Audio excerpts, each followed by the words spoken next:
This week, the Australian dollar traded between 76 and 77.50. It made small gains against the US dollar, but was weaker against the other major currencies. The highlight of the domestic data calendar was the July labour force survey. Jobs grew by 26,000 and the unemployment rate fell to 5.7%, equal lows September 2013. The Australian dollar rose over 0.5% in response. The report continued to show a shift from the resources sector to services in areas such as hospitality, health and tourism.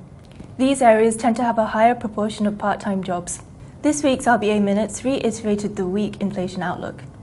We have already had a lot of information from the RBA since the August meeting, however, through the quarterly statement on monetary policy, as well as outgoing Governor Stephen's speech. There is little tension over the September decision.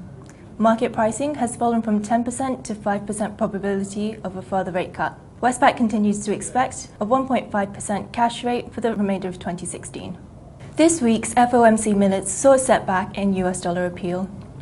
Several members said that they wanted to see stronger signs of inflation rising before raising rates. Vice Chair Dudley said that markets were complacent on the risks of higher rates. Markets will be closely watching the Fed's annual conference at Jackson Hole, Wyoming, when Yellen speaks. September hike odds are currently at 20%, though could fall as Yellen is unlikely to sound hawkish. Next week's data calendar is limited to construction work done.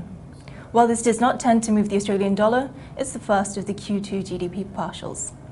GDP is due early September. While activity in the mining sector is falling, it should be offset by residential and new infrastructure construction. In the week ahead, we should see the US dollar continue to soften. This should see the Aussie supported below 76 and head back towards April highs above 78 cents. We'll speak to you next week.